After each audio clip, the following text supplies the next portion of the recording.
How to be an artist. Step 11. The Invisible Arts. With guest Sam Lotfi. So Sam, thanks so much for doing this with me. This is kind of a new experiment of mine, and I'm still kind of figuring out the ropes of how to do this. So I appreciate you taking a little bit of a chance and talking a little bit about art with me. Oh, absolutely. So, my pleasure. Thanks for having me. Yeah. We talked, I kind of want to go through and kind of hear about your path to where you are now as an artist. But just as we were just chatting before we started recording, you mentioned that you were kind of a little bit of a theater geek when you were in high school. So I'm kind of interested in your interest. I mean, those things always overlap. I mean, a lot of artists, it's like, yeah, I was into this, music or, whatever. So, how did you end up getting into theater? And then how did you end up, kind of making this switch over to, I think it was animation was kind of where you originally were, right? Yeah, well, I started, it's a long story. I started in comics, went over into animation and video games, and came back to comics. But yeah, when I was in school, in senior year of high school and a little bit in college, I did some theater stuff. With the beginnings of the theater stuff, I've always been a fan of the theater, in general, everything from plays and musicals and things like that. But my senior year of high school, I had basically caught up with all my credits, and they gave me one of two options. They're either you can go home early, which I don't know why I didn't take that choice at the time, or you can, if you're going to stick around school, you got to take some more classes. So I was like, you know what, this is my senior year. I'm never going to go back to high schoal again. Why don't I just try some classes I've never done before? And so I took theater, and I think within my first year, they enrolled me in theater, the beginner theater, 101. And I'm kind of a ham naturally. But I was in there, I was a senior in there with a bunch of freshmen, and within the first week, my theater teacher was like, yeah, I'm putting you with the senior theater class, because you naturally have a little more of an inclination for this than the other kids do. So I was like, okay, that sounds good. So by within a couple of weeks, I was already doing plays with the seniors, with the other seniors in theater, and doing competitions and things like that, which was a lot of fun. I learned a lot, which I was able to bring into my animation performances when I started doing character animation, things like that. And I still try to bring that into when I'm doing any kind of storytelling with character-driven storytelling in comics. I try to, I can recall a lot of those theater acting techniques. And I'm like, okay, how would the character feel in this moment? Things like that. Yeah, I did a little bit of theater in high school too. Just kind of dabbled in it, a little bit in college, and never took it. I wouldn't say I never took it seriously, because when I took the classes, I was very focused on what I was doing. But man, there's something just really powerful about theater, kind of embodying a performance. And there's kind of these. You can kind of speak to where your mind was and what appealed to you. I kind of really loved kind of the intimacy and kind of the way you could kind of share with someone in a way without necessarily having to do therapy and talk about your actual issues, Sure. Yeah. Definitely. I was new to it. So it was just this whole new world to me that I was, when I first started, getting on stage and learning my lines and learning, blocking and staging and all this other stuff. It's so it was very technical at first for me, but then after a while, I was like, oh wait, I get it now. I can, it wasn't until I stopped doing it that I looked back on it in hindsight that I was like, oh, I see what I was doing wrong, or what I was missing from it is, you have to just repeat all the technical stuff so much so that it becomes ingrained and becomes natural. So then, your lines backwards and forwards, and you can just focus on the performance and what the moment is about, And so that's the thing I felt like I was missing at the time when I was learning it. And, it's to be expected when you're new. But now I try to take that and apply it to whatever I'm doing, whether it's animation or comics, and mostly these days I'm doing a lot of comics work, so it's helpful there. Is the idea there kind of that you have the mastery and you have the skill so that you can really just focus on expression when you get into doing the work? Exactly. Yeah. And I don't think the nice thing about it is it taught me how to get into a character's head. Now, I know I'm jumping all over the place here, But like That's right now, okay. I'm writing and developing an original graphic novel that I'm going to be writing and illustrating eventually. Yeah, is this the one that you told me about at Staple? Yes, yeah, that's the one. Awesome. It's a science fiction, fantasy, action adventure kind of coming of age adventure story. Yeah, really cool stuff. Thanks. And so it's as I'm developing the characters and getting to learn them more, it's helpful to have those theater tools or theater exercises to just kind of be like, okay, and let me get in the character's head. Like if I'm putting on the character's shoes, where is this character coming from? What are his motivations? All those traditional classic, fundamental things that you ask about your character as you're developing, building your character, things like that. So it's definitely helpful there because you can, as opposed to like coming to it from like an outside perspective, where it's you're looking at it from as the creator. It's nice to be able to have those tools to just be like, okay, well, now I can actually step into the character's shoes and develop the character that way from the inside as opposed to the outside.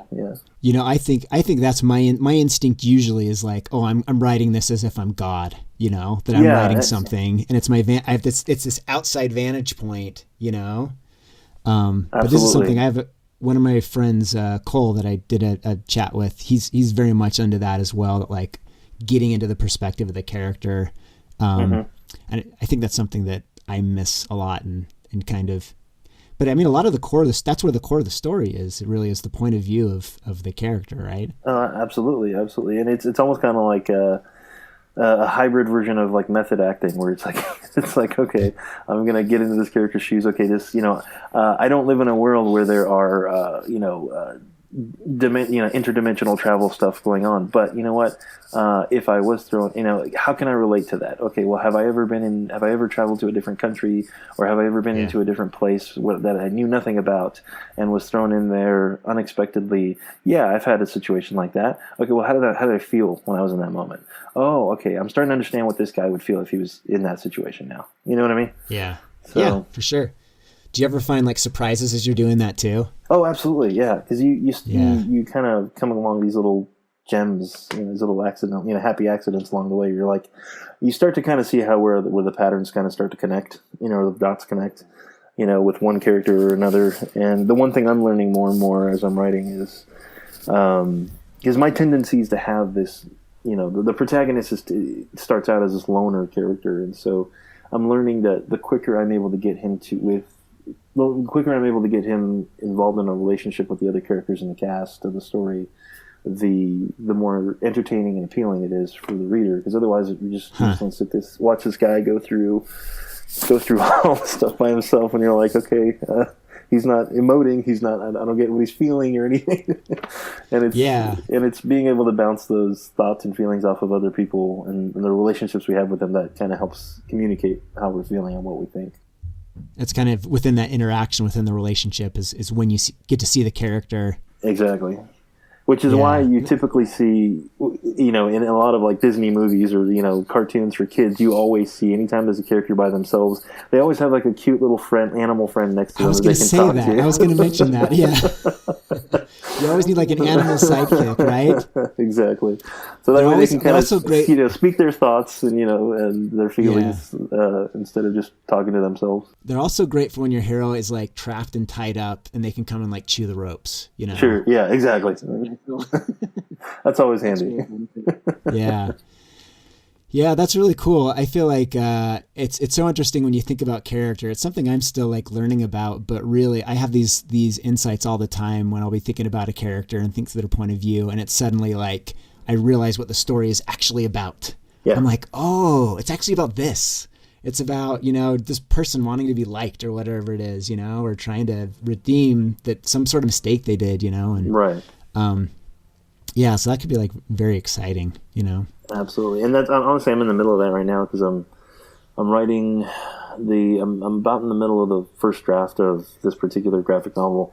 So it's not until after you've written that first draft and got it done and you can look back on the mess that you've created and be like, okay, what does this all mean? And then, the second draft, ideally is where you start fixing it and be like, okay, now I'm going to make it look like I knew what I was talking about from the get-go. So is this your first then like written and illustrated project that you're going to be pitching? Yes. The first one I'm going to be pitching. I've actually written and drawn when I first started out in comics. This was in San Antonio, like the early aughts, 2001, 2002. I did a 2-issue little miniseries. It's a really miniseries called Red over at Antarctic Press, based out of San Antonio, Texas. And that was like the first time I actually wrote and drew something on my own. It was completely creator owned, and I loved it.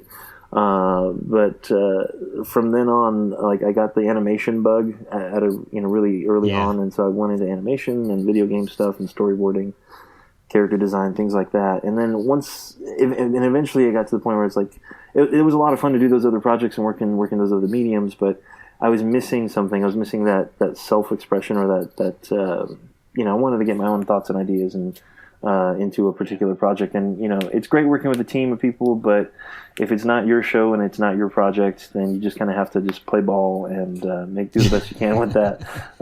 So that's why I kind of came back to comics, because I was like, I really wanted to have that expressive voice. So this is the first one in a while that I've been developing it for a while, kind of on the back burner, but now I'm getting the pitch together and in the middle of writing the first draft of I'm writing the entire graphic novel first before I draw a single thing, because it's easier to fix a written page than it is a drawn page. Sure. Yep. I know that from experience. Yeah. But you do have the freedom and the dangerous responsibility to edit things on the page too. So that's one thing that really slowed me down, is like, oh, actually I wrote this, but I think I'm actually going to do that. Well, once I start drawing, and just change everything. Double page spread of two giant armies clashing in the middle. What was I thinking? I got to draw this. Yeah, that's interesting. I mean, I think one thing you're kind of highlighting that I think is really interesting for people that are looking at their careers and what their careers might look like is I feel like every artist kind of has to go through some different phases. Sure. Like obviously there's training. There is a phase of like, hey, being part of a team, playing a support role, and then like maturing as an artist and being like, okay, I feel like I have the skills now to express well the things that I want to express. Yeah. And I feel like animation was, I learned a lot that I use from animation, but it was also, and maybe it's just my own fault just for having such a romanticized view of it, but like it was also kind of misleading because, you grow up watching all these Disney classic movies and you watch the behind the scenes features of like Glenn Keane and James Baxter and all these other amazing animators talking about what they were doing with the characters. Well, what you don't realize is you have an army of people. They have their own team of people who are basically like, essentially doing all the in-betweens of all the key poses. Clean up animation, color, everything. And so you realize, the job that I'm wanting is, the Glenn Keane job or the, James Baxter job, where you actually get to decide what the character does. Everybody else has got to play ball with what Glenn decides. Yeah. And you don't realize that, when you're a kid watching all that stuff, you don't think about that. And then you get into animation and you realize, this isn't as self-expressive as I thought it was going to be. Okay, This is more like, and not to belittle animation, but it really feels more like factory work. You get something from somebody that does something before you do your part, and you pass it along to the next person to do their piece, and you move on. And that's fun. That can definitely be fun in its own way, because it's definitely creative. Because you end up with something that no one person would have created on their own. So it's really cool that way. But if you're really wanting to kind of have a voice and say something personal or expressive, then I feel like unless you're actually heading up that animation project, it's hard to do that in there. So that's why comics honestly was like my very first medium that I fell in love with when I was a kid. So I just came back to that, and I'm not, there's no looking back since then. So I love it. Oh, good. Yeah, I feel like with animation, it's like even if you do want to like take the bull by the horns and be like, I'm making my own thing, like, there's a cost to that. Like animation is just costly. It's a ton of work. It is. I'm kind of actually surprised, like, to hear you say that, like, I started in comics and then I like moved over to animation. Like, I understand. I've done a little bit of animation. I understand there's a lot of skills to learn there. I mean, it's a very difficult discipline to even kind of do moderately well, So, how did you make that transition? Were you kind of in your garage figuring out the skills before you were able to go and somehow do it professionally, you know? Yeah, I'm mostly self-taught. So like when I finished high school, I started. I think I did like 1 or 2 years of college, just going after like an art degree. But then while I was doing that, I realized really quickly, because I was looking into everything that I wanted to get into, everything from like doing comics professionally or to doing animation professionally. And all the job requirements were just strictly focused on strong portfolios. And I was like, nobody cares about a degree here in this particular avenue, you know. I mean, it's nice if you've got a degree, but it's not going to necessarily get you the job if your portfolio is not up to snuff, you know. So I just kind of made you can call it reckless or you can call it smart. I don't know what you want to think of it. I think it was a dumb choice, but at the same time, I don't regret it either. I just decided like I'm just not going to do this whole college route thing. I'm just going to focus on just building my portfolio as strong as I can get it and just kind of teach myself along the way. And I haven't looked back since. So I actually tracked down some of the animators and artists that I really looked up to. And whenever I was able to, if I was in a particular state that they lived in, or if they had a studio there, I would try to visit their studio or try to talk to them. Even if I couldn't do it in person, then I would try to do it online and just try to get any kind of feedback I can get on my portfolio. Just constantly, anytime I went to a comic convention, I would just track down all the big names in comics, and I'd be like, "Here's my portfolio. Tell me what sucks, and so I can fix it." Yeah, you know. Boy, I'd really love to see like some of your early work. That's one of my favorite things to see is to see artists' work when it's early. Just so like you can see that like, oh yeah, it's possible to go from like this point to being very skilled. You know. Yeah, I was a huge. I mean, at the time it was like early aughts, so like Joe Mad was like the big artist over at Marvel. Sure. Yeah. And so I was a huge Joe Mad ape, just aping his stuff constantly, and eventually not a bad style to ape. Yeah. And then eventually, like, once I got into animation, that's what really broke me out of that. Is because when you're young, you're always searching like, what's my style? What's my style? You want to kind of have that identity really early on. And what you don't realize, and what you learn over time, is that you're going to develop your own voice and your own style over time. Yeah. It's like a natural, it's an organic process, right? Exactly. And it doesn't happen overnight. It can take years, sometimes longer, sometimes shorter. It just depends on how much output, what your output is. If you're putting out a lot of work really quickly, you're going to develop that style faster. But if you're taking your sweet time doing it, it's going to take a little longer. It's almost kind of like getting to the point where, the way you write your signature, your natural, way you write your name, that's what you're developing over time with your art as well.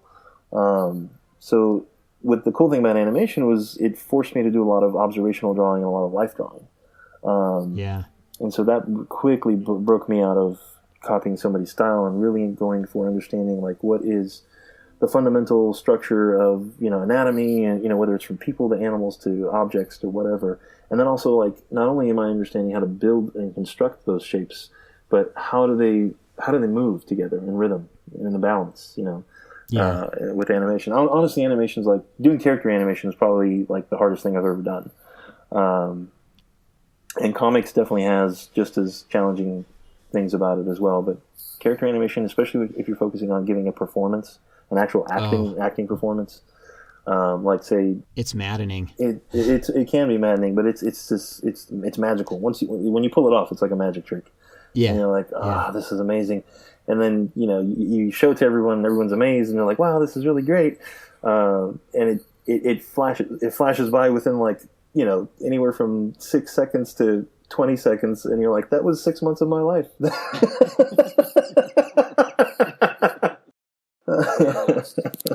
Yeah, I kind of call that the nuclear bomb quality of art.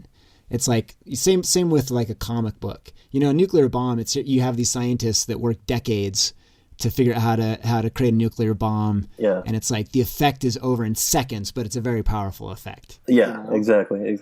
Comics and animation are the same thing. It's like you spend all this time and it's like you get this explosive effect. It's like you read a comic and you're like, whoa. Like that's what it's for, is for that one explosive moment. Exactly. You put all that effort and energy and time into it, and the more arts you start to look at, whether it's dance or music or acting or animation, comics, writing, whatever you want to look at it, they're all like that. Every single performance or thing is like that. It all looks instantaneous and natural, but the time and it took to develop what you learn from it, the craft and everything that you put into a particular piece, it's always going to have that front loaded time and effort and work and blood, sweat, and tears that you put into it just for that single instantaneous moment of boom, wow, that was cool. And it's a very different question for us, because for us it's not just about that moment, Right. Like as an artist, you kind of have to embrace and really explore what's the process and how do you feel about the process, is that really how you want to spend your time, Exactly. That's the other thing. Like, I think that's what kind of like, those are the two factors that kind of got me back into comics. Was the first one was being able to have a voice where I can actually express a personal story if I wanted to, or something that's in my voice, whether it's a short story, like literally just like a one-page short story comic, or an epic graphic novel, regardless, and run that whole spectrum. I could do that in comics. And then the other part of it was like, I can pretty much do everything I need to do in comics myself. Now, that doesn't necessarily mean I want to, but I could if I want, if I needed to. But with animation, like you were saying earlier, like you can do it all yourself. It's just going to require so much of your time and work and effort to do everything by yourself. And even at the end of the day, you're not going to be realistically doing like feature length stuff, Yeah. And I'm sure there's probably feature length stuff out there that was all done by one person. It's possible, but it's very, very difficult and very, very costly if you're just doing them all by yourself. Because usually you need a small army of people to pull these things off. Yeah, and you're also going in with the same risks of all art, that like you're going to put this huge amount of time into creating something, and what's the payoff going to be? And unless it's something feature, the chance of there being a payoff are like very, very slim for animation. Yeah. It's not like you can be like Bill Plimpton nowadays and like do all the indie festivals and somehow like make some sort of living off of that. Yeah, man, I love that kind of stuff. Speaking of process, though, I'm a huge process junkie. So yeah, if you have any questions about process stuff, I'm down. Oh yeah, sure. That's something we should talk about. I'm kind of curious, but so back in the early aughts when you're still learning stuff, like where did you kind of hang out online? Were you ever like hitting the drawing board?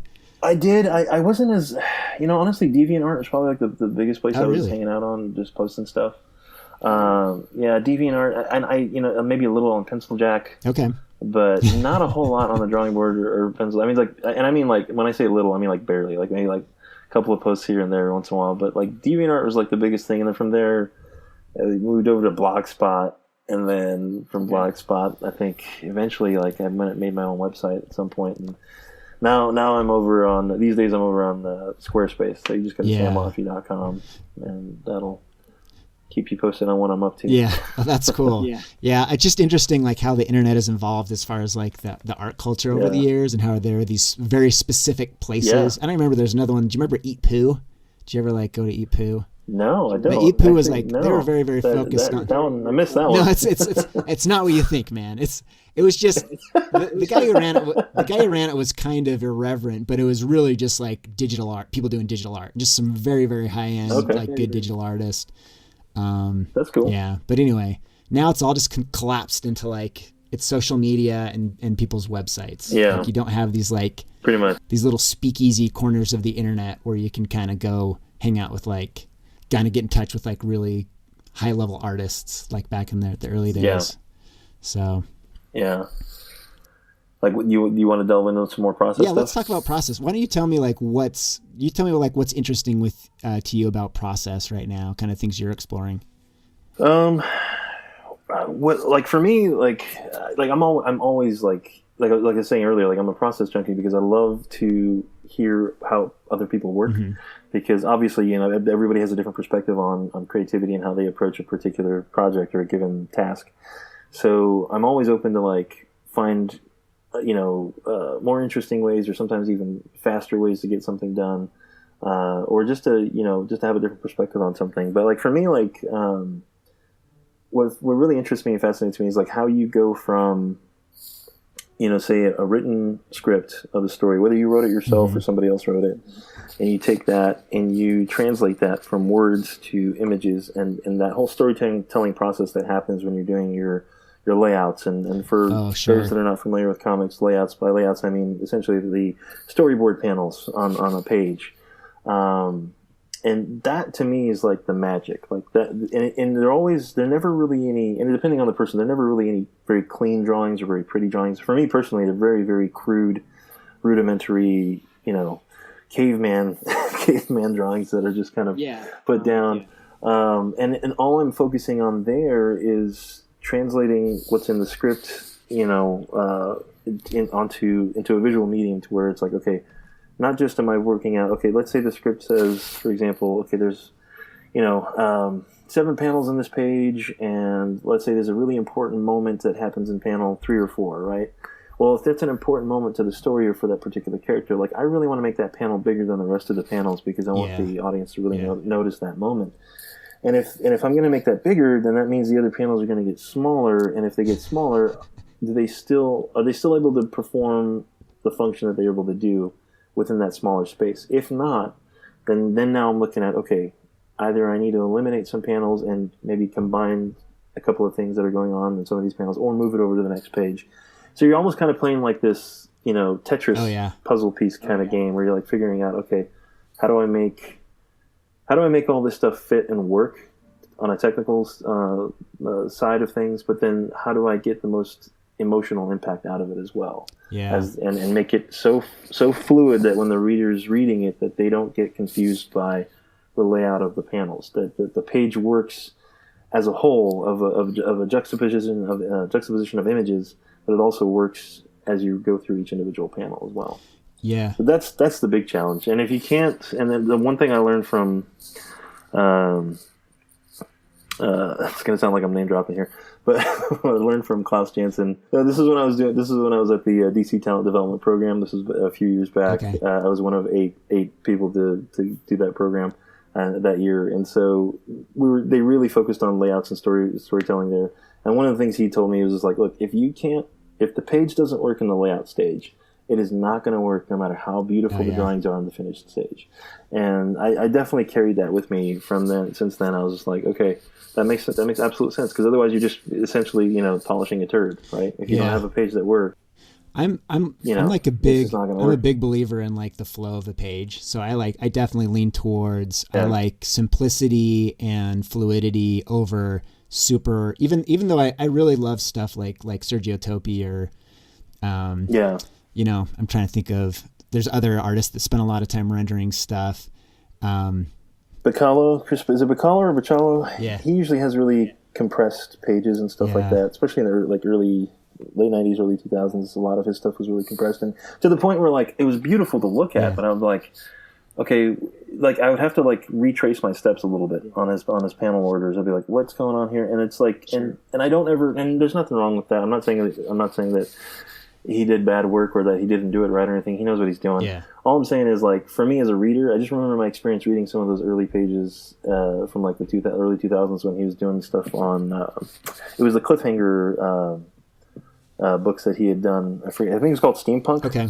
That he had done, and it was a beautiful looking book. But like he was getting really creative and experimental with the panel layouts. Yeah. And it got to the point where I would have to go back and reread some of the pages, and I just remember that reading experience not being as enjoyable as it could have been, because the artwork is gorgeous, and so I just that always stayed with me, where I'm like, okay, I really want to make sure that my panel layouts are simple when they need to be simple, and if I do want to compress it and add a whole bunch of panels, I need to have a reason within the story to do that. Yeah. It needs to be a moment where there is a lot of tension in the moment, where the character feels maybe a little confused or something, then I can maybe really cram that stuff in there and make the audience also feel that way. Have you ever looked at your kind of what your average panel per page is, like on a specific book? Yeah, I tell this to every writer I work with. I'm more of a decompressed storyteller. Uh-huh. So it doesn't always work out this way, especially when you're doing stuff for the big two. But I usually like 3 to 6 panels per page is what I'm really comfortable with. That's what I'm most comfortable with too. I feel like you can say a lot in 3 to 6 panels. You can cover a lot of ground in 3 to 6 panels, but then it also gives the page enough room to breathe. Whereas any more than 6 panels, you start encroaching on that compression area, and sometimes it's appropriate, sometimes it's not. Like I said, it just depends on the scene that you're dealing with. Have you ever read the Nausicaa manga? You Yeah, familiar with that? Just looking at the like the panels per page, I think that's like he's like 8 to 12 is his like average. He like crams so many panels on a page. He's drawn so much smaller though. Like I mean, like exactly, because you got 8 to 12 panels per page, and it's like everything is drawn smaller, but it's insane, man. Like that just boggles my mind just thinking about working like that. But he'll have like a scene where it's like it's a tiny postage stamp, but it's establishing a location, and you totally get the sense of the location and everything, but it's in the tiniest little like panel, you know. And I'm just like, how the heck is he able to pull that off? You know? Yeah, it works like that, but then there's also like different schools of thought or different philosophies on it. But like you know, sometimes like the smaller the panel gets, the larger the subject needs to be, or the closer the subject needs to be, right? So if you have like a thumbnail size, or like you said, a postage stamp size panel, then it needs to be whatever the subject is, whether it's a character's face or if it's a coffee cup or something, needs to be closer so that you can make out what it is, since the panel's so much smaller. But then there's the opposite of that as well. I mean, honestly, like none of this stuff is golden rules or anything. It's just honestly it just boils down to just tools, and what you just use what works for you and toss out what doesn't. But that experimentation is like really, really interesting. I always say, for me, the two hardest parts of making a comic, for me, it's layouts and coloring. And they're hard for totally different reasons, but like layouts are just like, it's the most satisfying, but that's like the hardest problems you're figuring out is in the layouts. Absolutely. Absolutely. And that's, I always tell my wife, like whenever I'm working on a comics project where I have to do layouts, I'm like, okay, this is layouts. I'm doing layouts. So I need to concentrate. If there's anything you need me to do, just tell me up front now so that I can do it, get it done. So then I just need to go focus on these layouts. And she's that's like the music turns off when I do that. Sorry, go ahead. No, that's fine. Yeah, exactly. And same here. And she's super supportive is what I was going to say. But yeah, I can't really. I can listen to music. I can't listen to any. Like I listen to a ton of podcasts, or I'll usually have like a movie or like a DVD commentary playing in the background while I'm drawing or something. But a ton of podcasts usually. But I can't listen to any of that stuff when I'm doing layouts. It has to be either for sure. Either instrumental music or nothing. Or I can listen to like I have like this rain app that just has different kinds of rain sound effects. I can just listen to the rain just droning on in the background while I draw. So yeah, it's interesting. One thing that I think that's kind of an interesting side note is I think people don't realize how well informed artists can be about things sometimes, because like as an artist, you spend hours and hours where you can do this task with one part of your brain and have like this other part of your brain. Like I've listened to so many podcasts. I just exhausted everything as an artist, books on tape, podcasts. You really have a chance to like, read up on quite a bit of the world. Oh, absolutely. I just recently started listening to some more audiobooks. That was the other thing I listened to a lot of, was audiobooks, but I just recently started the Jim Butcher's series of like the Dresden Files, the first book. Oh, I don't know. I'm not familiar with this. Yeah, it's really good. It's really good. If you get a chance to check it out, it's good. It's like it's like modern day fantasy, like urban fantasy, but like the main character is essentially this grown up wizard, and if you take the whole wizard fantasy thing, put it in a modern day context, and make the wizard kind of like a private investigator. Okay. Pretty much got the Dresden Files. Dresden Files. Yeah, it's really good. The books are good. The show's okay. There's a show for it as well. But it was limited to its budget and things like that. But the books are fantastic. I mean, at least the first one. Like I said, I listened to the first one, really enjoyed it, and I think the voice actor who does it is James Marsters, who played Spike on Buffy the Vampire Slayer. Okay, and he's got a great voice for the character as well. But I digress. No, that's okay. I was the one that originally digressed, so it's all cool. Yeah, but for me, I think when you get to like penciling and inking, like that's just like pure joy for me. Oh, same here. Turn on music or whatever, and it's just like, I could spend hours. I'm like bummed. I'm always kind of bummed when it's like, oh crap, I've ran out of stuff to like ink. Now I got to go back to doing the hard stuff again. Yeah, same here, man. I'm the exact same way. Like penciling, when I'm into the penciling, it's like it's like the analogy I like to use is like learning a piece of music on piano, for example. And you're learning the sheet, you're following the sheet music along, and you're clumsily making the sounds on the keyboard that don't quite sound like music yet. Yeah. And then eventually, once you start getting to the point where you're like, okay, I think I can follow the sheet music along, and it's like, okay, now I'm at the penciling stage. And then when you've played that thing enough to where you don't sound like a robot playing it, and you can just put the sheet music away or just barely glance up at it at the time, and you can play the thing comfortably and with some feeling this time, that's when I feel like I'm at the inking stage. Like, okay, I got this. I've played this thing enough times. I can. Yeah. How tight of a penciler are you? 'Cause I mean, if you're inking your own stuff. Yeah. I try not to get too tight with my pencils, because I feel like when I do, I end up with like a dead drawing. It just kind of lies there dead on the page.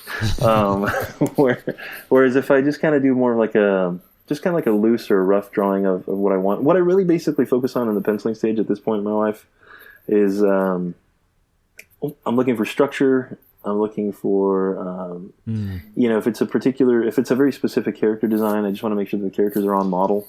Yeah, I'm horrible at that, but yeah, good for you. And, and then any kind of prop stuff, if it's a gun in the hand, or if it's a wand or whatever the character's using, things like that. I feel like the penciling stage, I just use that penciling just to kind of make sure that everything has the right structure and shape and proportions, and it's on model.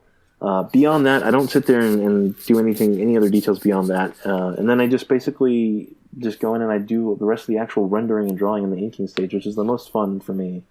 And that's when I just get to play and make, and I may or may not necessarily follow the pencil lines. If I feel like, okay, I want to go a different direction with it, I will. And just, sometimes you end up with happy accidents, and sometimes you end up using some more whitewash. Yeah, for sure. Yeah, I love the exploratory nature of inking. Then I'm still figuring things out, and when you really get in that flow with inking, it definitely it feels like someone else is taking control. Exactly. I mean, it's almost kind of like you're going back to that music analogy. It's like you study the music a little bit, but now like the sheet music's put away, and you're on stage and you're performing, and it's like this improve jazz performance. Yeah, you're just kind of having to go along with what's there. And you just kind of stay on your toes and just go with it. But I love working traditionally, and I love just seeing what happens on the page, and I learn faster whenever I do make mistakes. I feel like whereas if I make mistakes digitally, it's like I don't quite remember them as well. Huh. Yeah, that's interesting. Cool, because it's kind of like the Control Z is so omnipresent. It becomes part of the process. Yeah. Yeah, that's interesting. But I still use like a ton of whiteout when I'm inking. You kind of need to accept that to really have the life in your stuff. That's what it's there for, right? Yeah, totally. What is I'm kind of curious about, one thing I think a lot about, and that was a big hurdle for me to get over, is kind of figuring out, how I work most effectively. Like, I'm a big procrastinator, and it's really easy for me to like waste time. And so figuring out like what works for me as far as like duration, like how long do I want to be working on a specific problem? When do I want to switch to a different type of task? So like example for me personally, I'm going to work. Usually I want to do all of the most difficult stuff in the morning. Like if I can get 3 or 4 hours done in the morning, then that's like, okay, that's like 90% of winning the day is doing that, And then I find like after lunch, work gets much harder. The inking and penciling that was a joy before lunch, I can feel it starting to get harder and harder kind of as the day run, and there comes a point eventually where if I have the luxury to do so, I kind of say like, all right, I'm going to set this down, pick this up tomorrow. Yeah. So I wonder how you work how you deal with that. If you kind of are there things that you try to push through, or do you kind of set things aside and switch to something else? That's a good question. Honestly, like I'm still trying to figure that out myself. Like I do tend to sometimes procrastinate on stuff, and I'm usually juggling more than one project as well. So if I'm doing like a comics project, I usually have either another freelance thing that I'm doing which may or may not necessarily be comics related, or it's, you know, I'm doing commissions or something like that. So for me, it's like, you know, I'm still trying to figure out how to best manage my time. But you're absolutely right about the whole getting an early start thing. That tends to make a huge difference for me as well. Mm. If I get to the board, you know, early in the morning, I mean, and I'm able to just keep focused and get the work done. Anything after lunch, I feel like time is like this super oily, slick thing that just slips out of your hands. If you're not watching it constantly, it will slip away from you. So that's kind of, I'm the same way in that way. But for me, like if I'm working, you know, let's say I've worked in the morning and then I've been penciling and inking, and now it's getting to the point where, and a lot of times I'm working usually in the evenings as well. So like after you know, I'll stop around 5 or so, spend some time with the kids and my wife, have dinner with the family, put the kids to bed, and then I'm usually back at the drawing board by around 8 o'clock, and then I'll usually work, you know, a few hours for a little bit. But at that point, if I'm working in the evening and on a given page, it kind of depends on the page. I will usually try to get a page a day done, and that's a page of pencils and inks a day. That's my goal. It's like, okay, if I can knock out a page a day and of pencils and inks, I feel like I'm in a good place. That's a lot of work for the pages that you do. I mean, that's a lot of work for the pages you do. I mean, thanks, man. Yeah, they're long days. I mean, they average anywhere between like 10 to 16 hours a day sometimes, just depending on a page. And I have to break that up, you know, depending on family needs and things like that. But that's usually what I'm doing when it comes to comics. It's a lot of work that goes into it, but if I'm working on something, let's say it's in the evening and I'm working on a panel or a page that just requires a lot of my focus and attention, and I'm already drained from earlier in the day, I will probably slide that over the next day and maybe just, you know, work on some commissions or work on another freelance project or something just that doesn't quite require as much of my focus. Things like that. So it's kind of a balancing act, but yeah, I'm still figuring that out. Yeah. I've heard some people kind of say this thing where this is a magic trick I would like to learn, which I haven't mastered yet, but what's the word? They can kind of take a break from art by doing other art. You know? Yeah. Do you find you're able to do that, to be like, I'm going to put this other thing aside and just draw and you're still making art, which is great for a lot of reasons. Yeah. That's how the commissions are. Yeah, I mean the commissions are like that for me because I can kind of, you know, with the commissions it's like it's almost kind of like autopilot, right? I can just be like, okay, let me just put it on autopilot or cruise control and just draw this particular commission request I got, and I can, you know, take my mind off of whatever page I was working on or whatever other project, knock that out, and then when I come back to wherever I was, it's like, you know, I have a better new perspective on it, so I'm able to problem solve more clearly when I come back to it. Yeah. No, there's something very, very revitalizing about doing commissions, just because it totally gets you way outside of like your comfort zone, you know, where it's like, oh, I got to go draw something totally different than what I'm doing right now and kind of figure that out. And yeah. And that's kind of the same way with like, with writing as well. Like I'll be, like I was saying earlier, like I'm writing this graphic novel. Like I got to a place where I was kind of stuck on where to go for the next scene, and so I took a couple of weeks and I just wrote a short story, just a standalone short story for something else entirely that I will probably at some point I'll adapt into a one-shot comic book.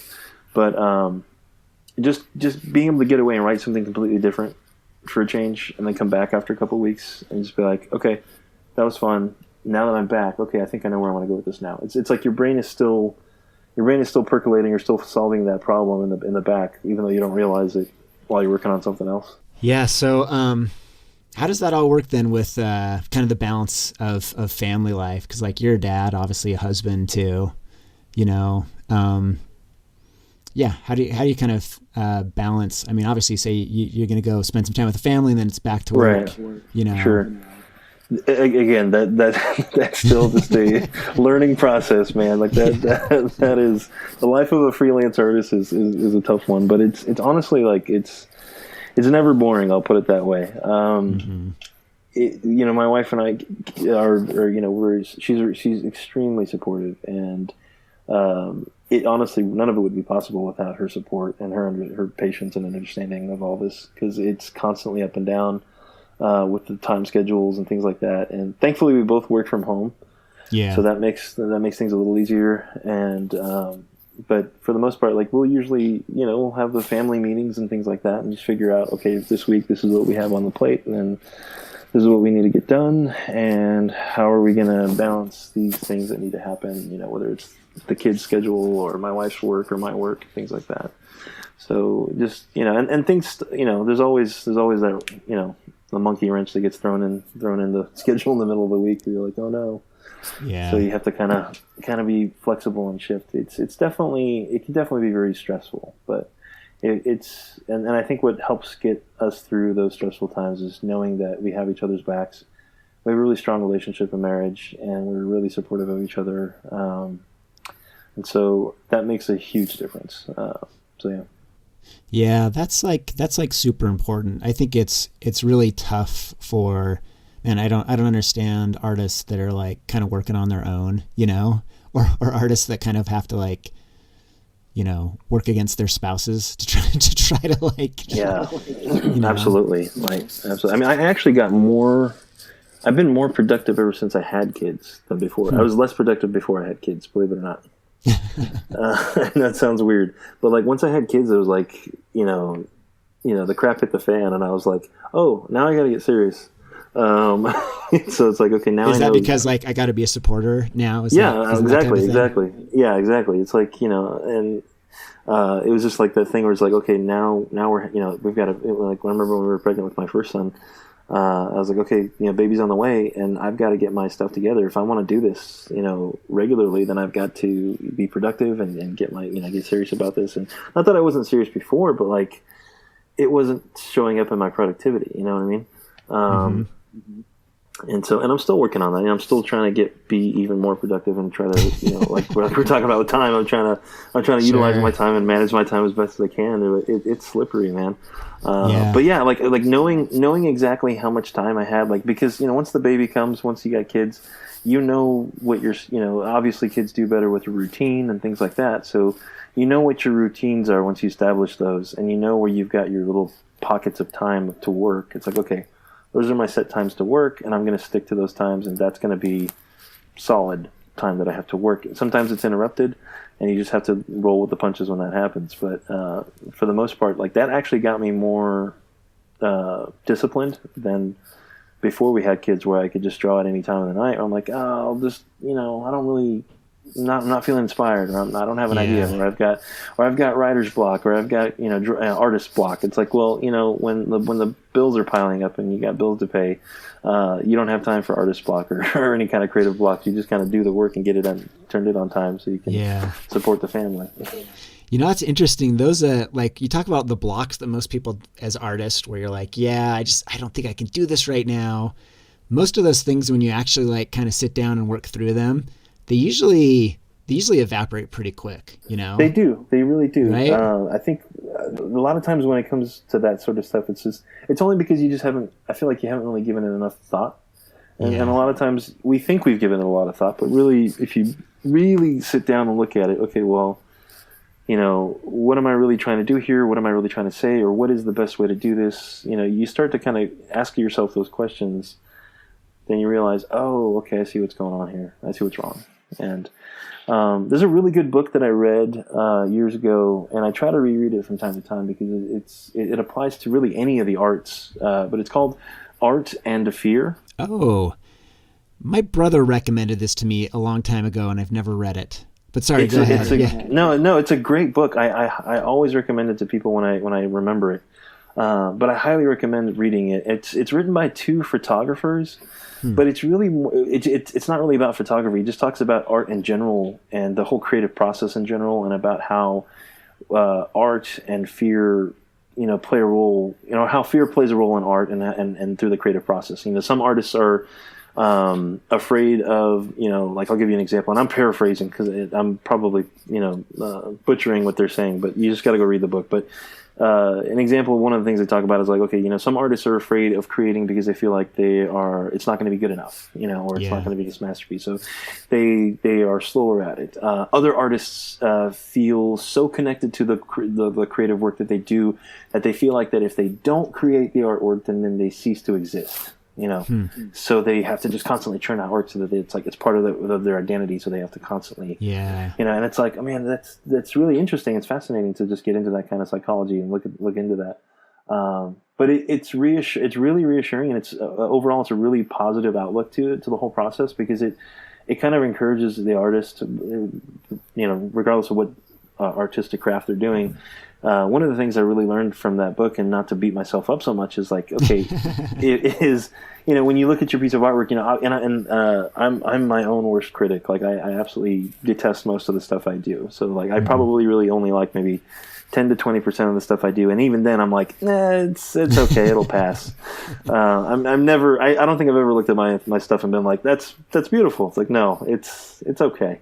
But for the rest of it, I always like, it's trash. It could be better. It's horrible. Oh, that's too bad, man. Because you're missing out on enjoying a lot of cool stuff, dude. I'm really trying to enjoy it, but I feel like that's what kind of makes me better and keeps me growing. So I try not to like my own stuff too much. But the one thing I did learn from that book that I really enjoyed, and I still remember, is the fact that when you create something, or if you can recognize that there's something wrong, even if you don't know what the problem is with it, you should just be happy with the fact that you do see something wrong with it. Because not every creator is able to recognize something wrong with the piece that they've done. Let's say you do a landscape and you're like, something's not right with this. I don't know what the problem is, but something's not right. Okay, well, just relish in the fact that you were able to spot that something's wrong. Yeah. And just let that sit with you for a moment. And you don't need to figure it out right away, but just let that sit, let that percolate. Maybe move on to something else. Maybe just walk away from the painting or drawing or whatever it is you're doing. You might be writing a song or a piece of music, and you're like, it's not sounding right. Whatever it is you're doing, walk away, take a break, work on something else. And it's like we were saying earlier, when you come back to it, your mind is still working out the problem. You'll come back to it and be like, okay, something's wrong. I don't know what it is. And then you'll eventually start asking yourself questions and going over some fundamental stuff, and you're like, oh, okay, I see what's going on here. My vanishing point is here, but everything else is going there. It's, little things like that. And it's usually, like you said, it kind of starts to evaporate once you start kind of focusing on that stuff. I think this is like, this principle you're talking about is really like a subtle principle to kind of learn to get to figure out. Yeah.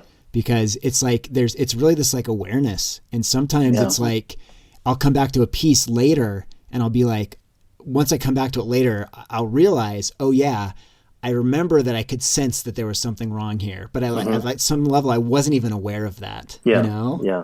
And then you come back later and you're like, oh yeah, that was going on. And I think that's a really good thing for aspiring artists to work on, is like paying attention to that kind of feeling of something's not right. Exactly. Exactly. Because it can be very, very subtle, and it can pass you by if you're not paying attention. Absolutely. And that's the kind of thing that, like, anyway, so that's the kind of stuff they talk about in that book, and more. Even it's really good. I highly recommend it, especially to anyone who's starting out, or anybody who seems timid about jumping in with both feet into something. I'm like, just read this book. It'll get you pumped up and make you want to just dive in and do the thing that you want to do. Yeah, these are like kind of the soft skills of, I don't know if you call them soft skills, but of making art that are actually, people way underestimate the return on them. I think when people are thinking about developing their skills, that they are like thinking very much about, okay, I need to learn perspective and structure and all that stuff, which is super important. But these little skills of like recognizing when something can be better, or also kind of understanding these whatever. Steven Pressfeld's going to call it resistance. You can call them hindrances. Like recognizing these blockers and learning how to like all your ninja moves to deal with the things that are keeping you from making art, and kind of developing like a little toolkit of ways that you can respond to whatever it is that's kind of like telling you like, oh, you haven't figured this out yet. Oh, I'm not motivated today. I'm not feeling creative. Like all these little things that keep you from sitting down and creating. like there's a huge return if you can kind of figure out some of those little intangible, ethereal skills that you wouldn't actually think of as art skills, you know?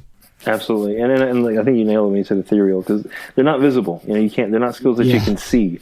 They're just skills that you just develop. I mean, they're ethereal or invisible or whatever, however you want to word it. But and it's those things that you learn just over time. You know, sometimes I think a lot of people learn this stuff instinctually. They may not necessarily be able to put it into words, but like eventually you do it enough times and you realize, okay, I think I know the process. And it's that whole I don't know, for lack of a better phrase, that whole self-discovery within the craft, within the creativity, right?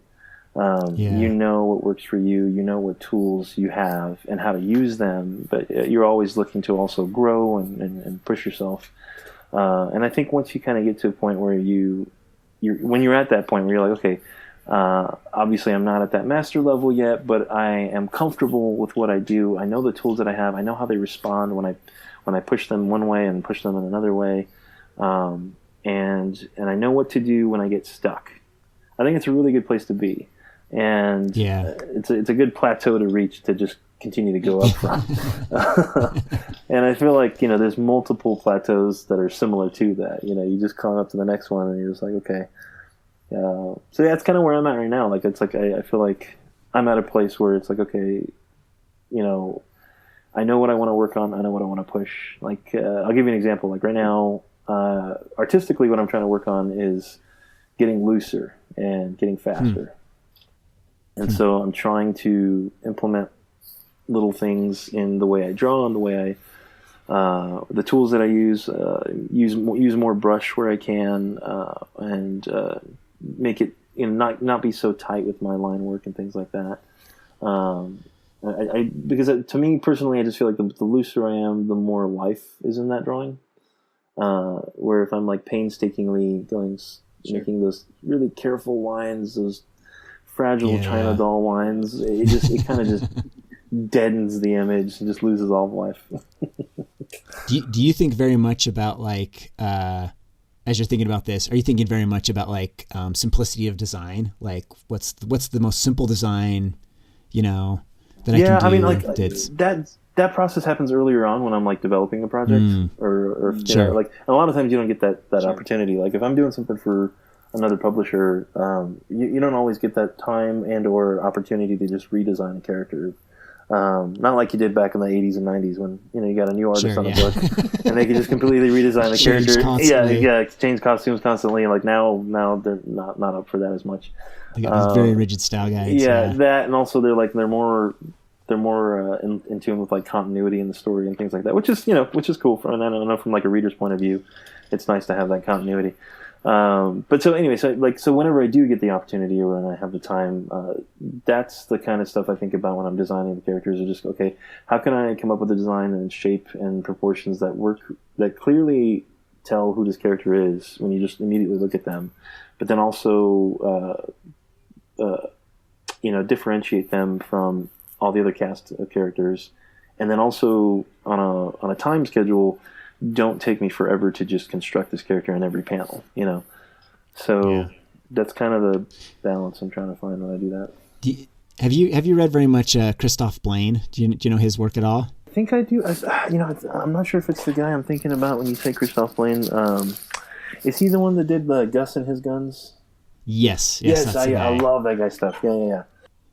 Yeah, when you talk about like fluidity and looseness, he's also just a brilliant layout artist and all that stuff. But he's one of these guys where I'm just like, oh, he gets the kind of simplicity and the flow of storytelling. But yeah, very, very true to the traditional style of like European cartooning and things like that, like French stuff. It's very cool stuff.